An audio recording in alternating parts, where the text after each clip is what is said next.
Excuse me, everyone. All right. I'd like to thank everybody for coming.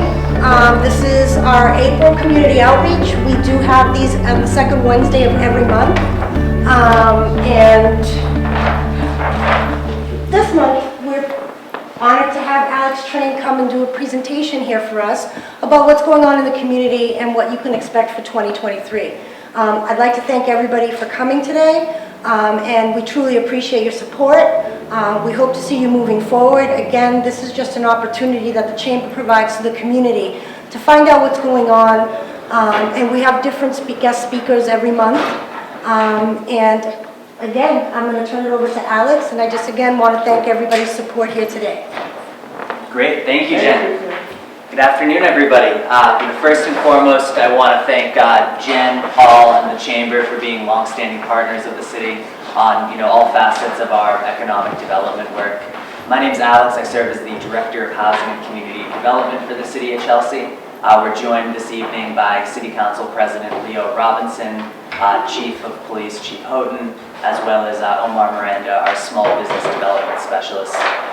So tonight I was going to provide just a snapshot of some of the different economic and workforce development efforts the city will embark on over the coming year. And these span everything from workforce training to new development that will occur in the downtown and some of our industrial districts.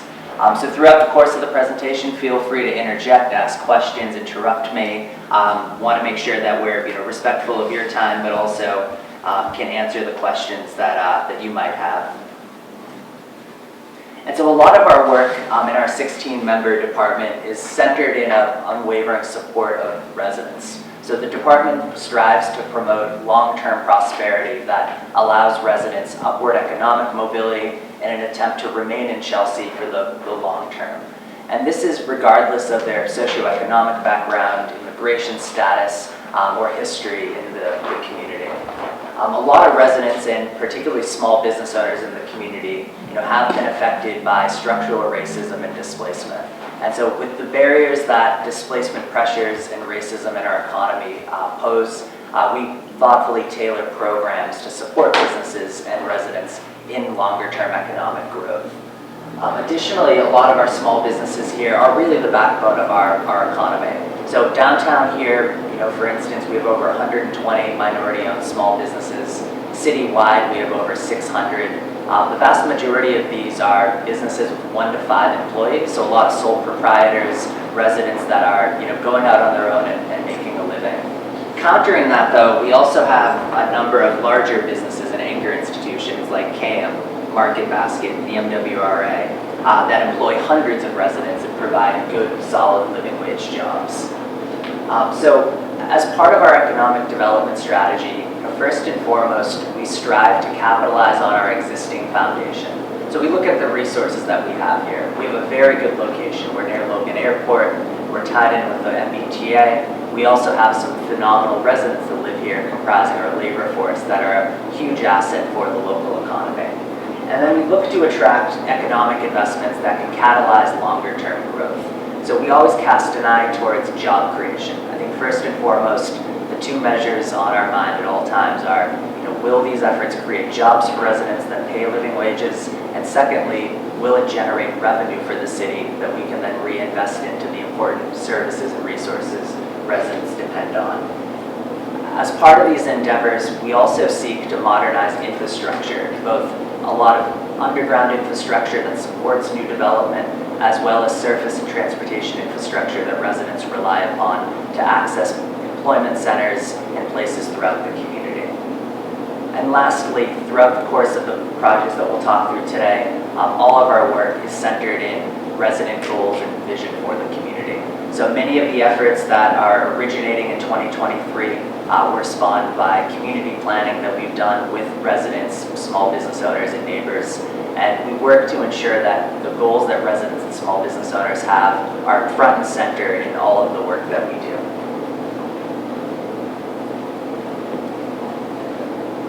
So our portfolio, for a lack of a better term, is divided up into these 4 key areas. The first beginning with economic mobility. And the economic mobility program that we're establishing in 2023 will be a first for the city. It's the first investment that the city will be making under the leadership of City Council with ARPA resources into programs and resources that boost upward mobility for residents.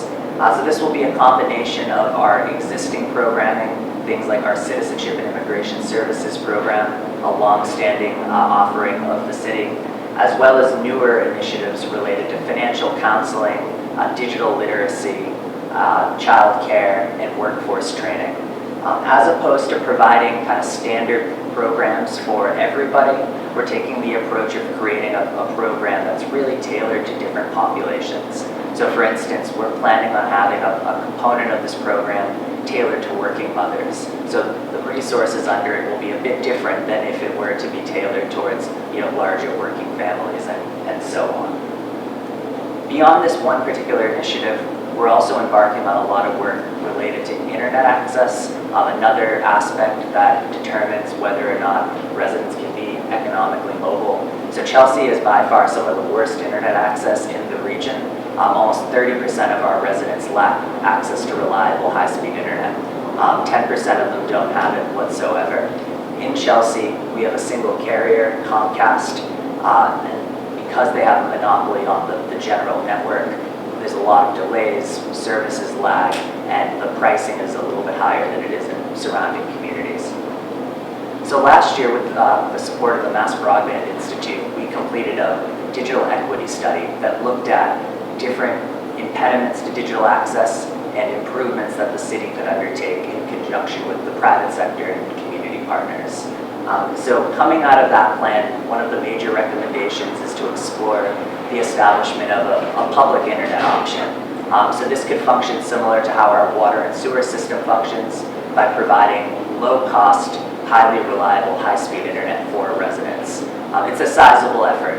For instance, last year, in partnership with the Housing Authority, the department deployed free Wi-Fi at the Prattville Apartments for all Housing Authority residents that live there. That smaller, discrete effort alone, required resources, technical expertise, and significant time.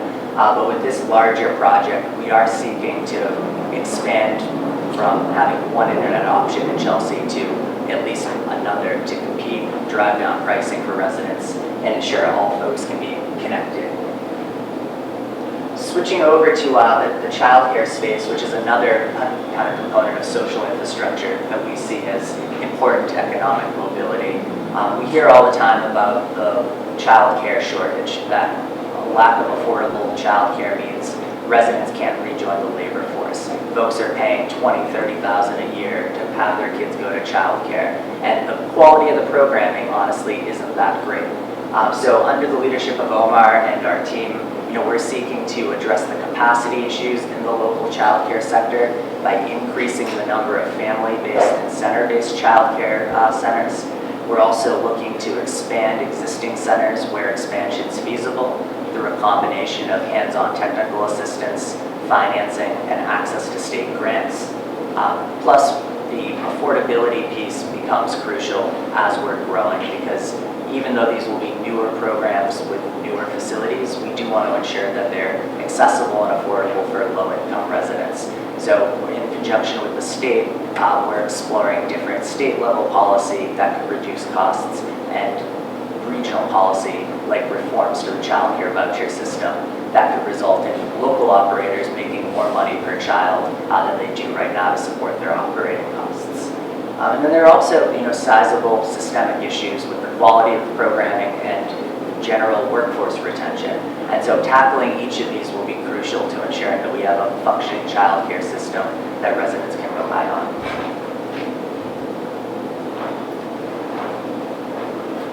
Similar to childcare, which is experiencing a lot of workforce pressures, across the city, employers are struggling to fill existing positions. Our unemployment rate right now hovers around 4%, which is about average when compared to the state. But with that said, there's a significant share of extremely vulnerable, lower-income residents that still can't access work, as well as older residents that are seniors that were employed before the pandemic and now coming out of the pandemic can't re-obtain employment. So our workforce development program consists of multiple adult basic education, job training, and job placement initiatives. This includes a focus on English as a second language programming, as well as adult basic education that teaches things like computer skills and the soft skills you need to go into a job interview. On workforce training, we look to continue our support for youth employment in partnership with MassHire and the Collaborative, while with adults, we seek to help folks return to the workforce quicker through the Rapid Reemployment Program, which allows residents to access jobs as quickly as possible to get back on their feet.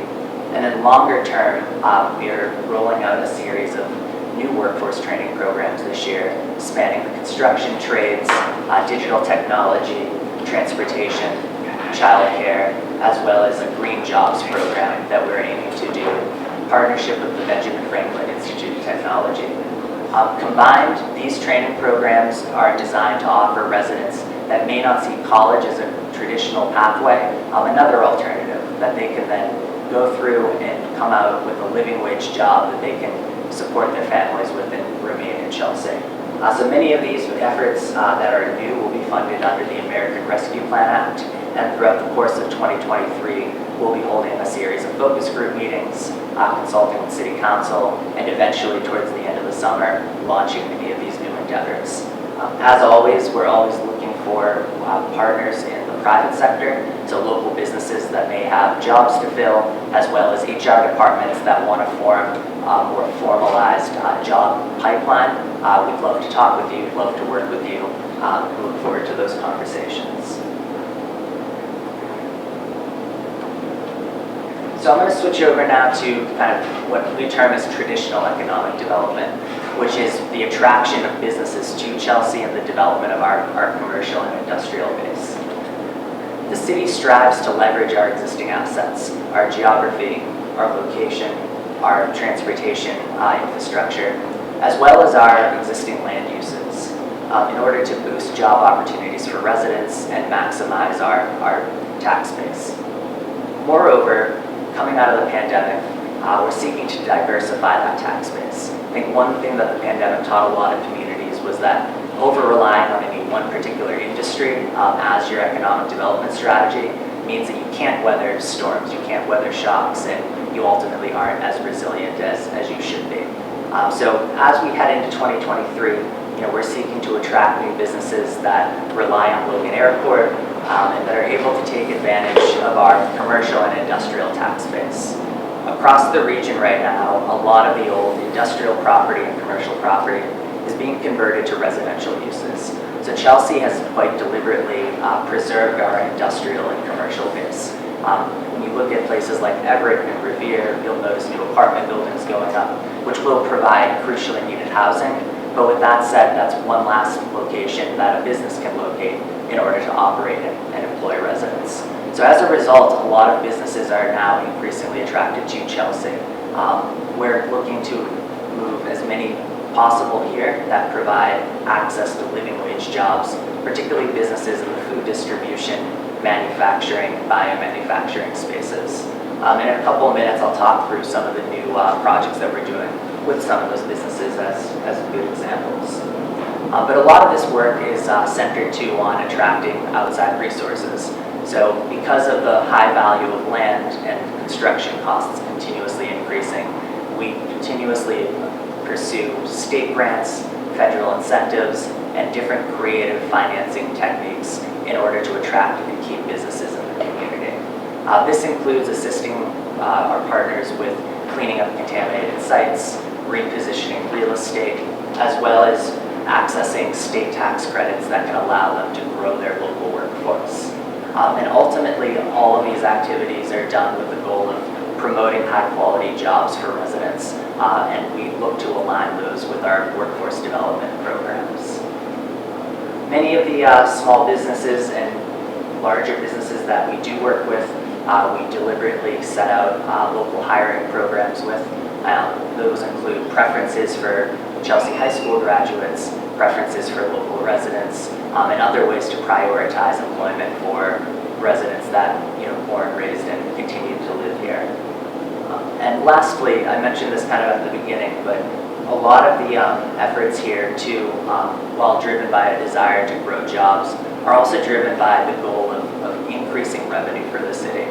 So quite pragmatically, our commercial and industrial tax base sustains the city. It allows for revenue on an annual basis that can be reinvested into the police force, reinvested into social services, reinvested into housing. And so continuously growing that year over year is critical, particularly if we do not want to raise taxes on residents and homeowners in the city.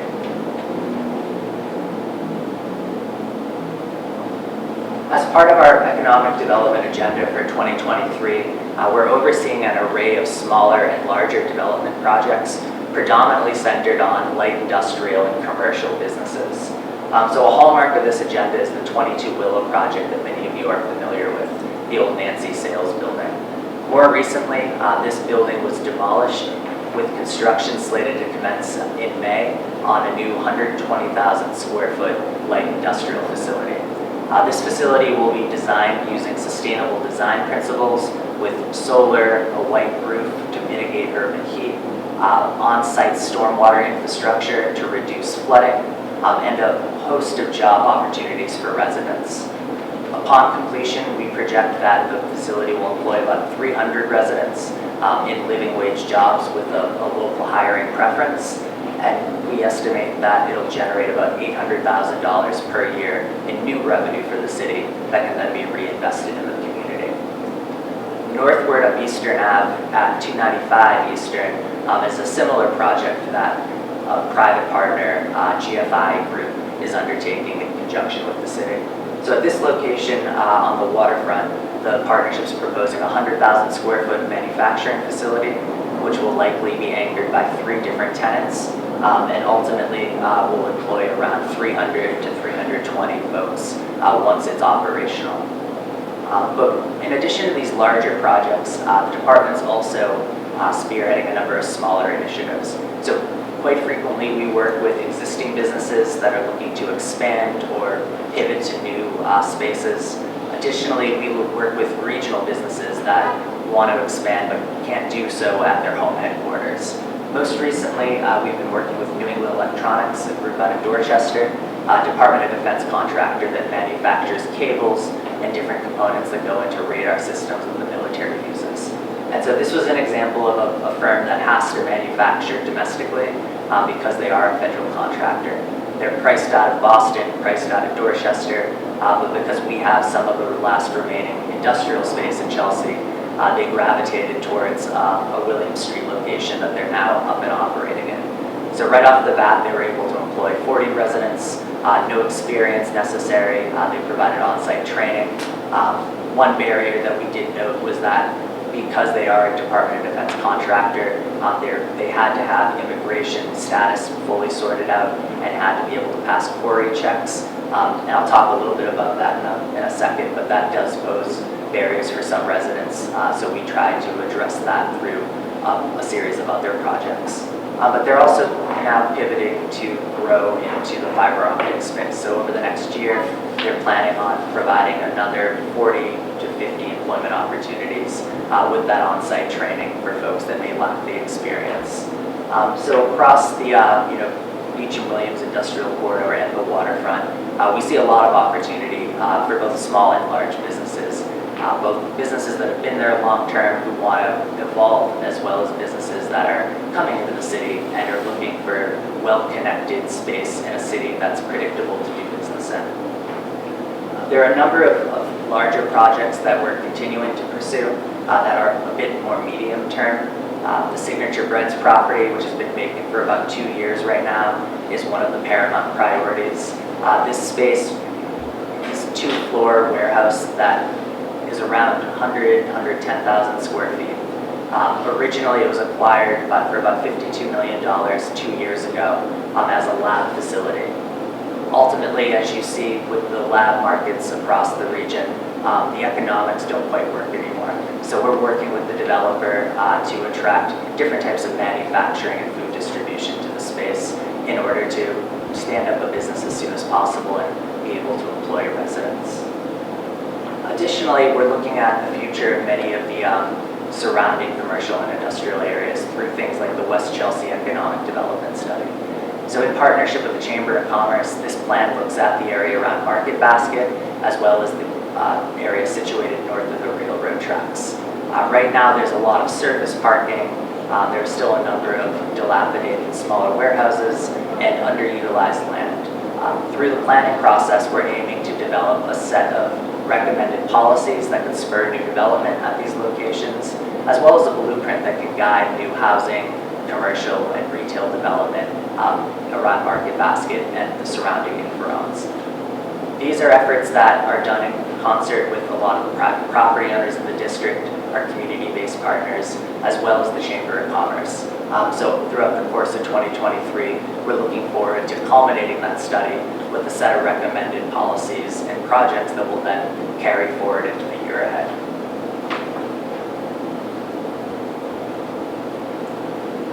So the last item I'll touch on tonight is the small business development area concentration that's helmed by Omar and our team.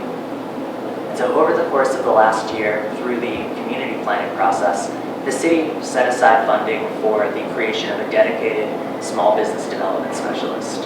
So this was the first time the city has had a dedicated resource that provides central access to navigational support in accessing permits and different city resources, as well as support in accessing state grants and other opportunities that are pivotal to doing business in the community. Additionally, we've enriched our partnership with the Chamber of Commerce under Jen's leadership and have begun building out a different set of programs for engaging businesses and increasing capacity at the Chamber to ensure that we can continue to attract and build our local economy. Additionally, the city oversees a small business technical assistance program that provides business counseling, assistance with marketing, web development, graphic design, and we're also operating a number of different financing programs for businesses small and large. So this includes a microfinancing program for small businesses that have less than 5 employees, as well as more traditional lending programs that can assist new businesses as well as existing businesses with capital improvements and operating expenses. On the childcare side, one of our major initiatives this coming year will be to roll out 2 new programs that offer financing to increase the size of existing childcare facilities or establish new facilities under many of the existing financing programs. And in the downtown, where many of our efforts are focused, we're continuing to work on a series of exciting small business development projects. So many of you are familiar with 440 Broadway, the old Salvation Army building. At this location, we're seeking to repurpose the site as 28 units of affordable housing with a ground floor culinary incubator. And right across the street at 361 Broadway, we're seeking to redevelop the property into 62 units of mixed income housing with about 10 retail units on the ground floor. As part of both those projects, one of the main goals is to enter into below market leases with the businesses, meaning that they have a predictable rent that'll be less than most rents on Broadway for a longer period of time to ensure that they're not displaced as the downtown grows. Moreover, we're complementing these efforts with our storefront improvement program, which seeks to uplift the downtown's aesthetic by upgrading signs, lighting, and awnings, as well as the outdoor dining program, which seeks to spur sidewalk activity by enlivening the streetscape and offering the opportunity for businesses to have tables and chairs outside to serve their customers. Outside of the downtown, a lot of our small business work focuses on what we term as the neighborhood retail districts. So these are places like Cary Square and Washington Park that have a collection of existing small businesses that we continuously check in with, look to engage, and help navigate the different resources the city and the state has to offer. In some of these locations, we're looking at different smaller retail projects, so whether there are new development opportunities to add more storefront space, as well as opportunities for businesses that are renting right now to purchase their spaces so they can be sustainable over the long term. So many of these efforts, as I mentioned, are going to be rolled out over the course of 2023. Although this isn't an exhaustive list, this is sort of a snapshot of what we'll be diving into over the coming year. But one thing I will say that Omar particularly focuses in on is the adaptability of our office, particularly to small business needs. So if there are anything that we can do to be supportive of the small business community, or if there's a project or a program that would help your business, please definitely let us know, and to the best of our ability, we'll try to incorporate that and pivot in order to support you. So with that, happy to open it up for questions or talk further about any of these efforts that might be of interest.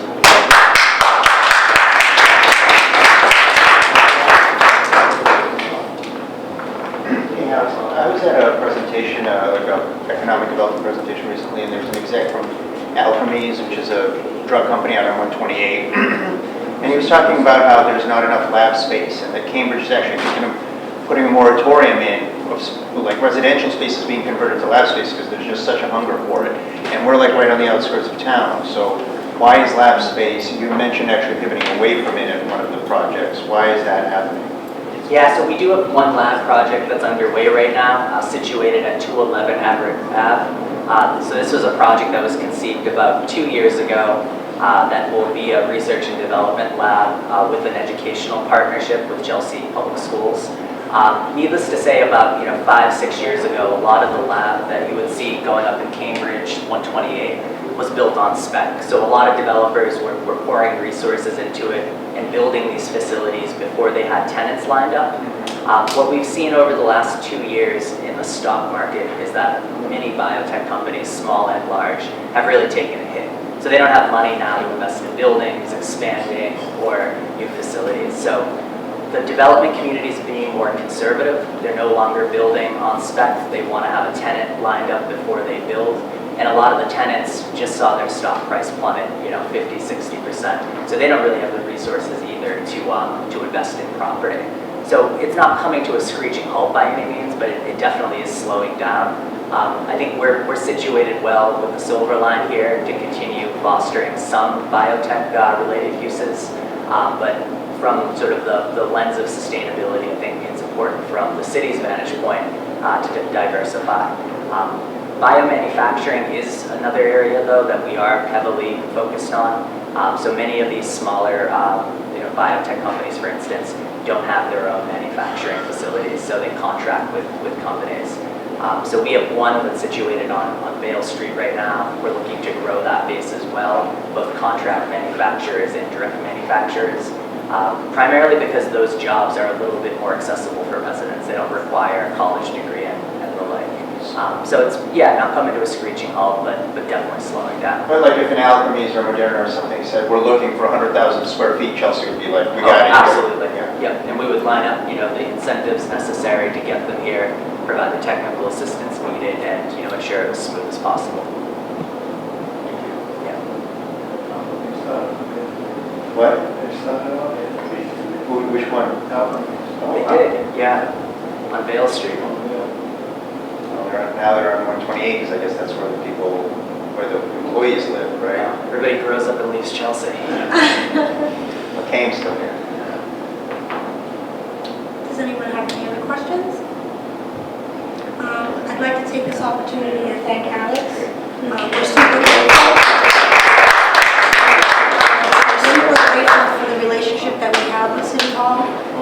Thank you to Omar Miranda for being here today.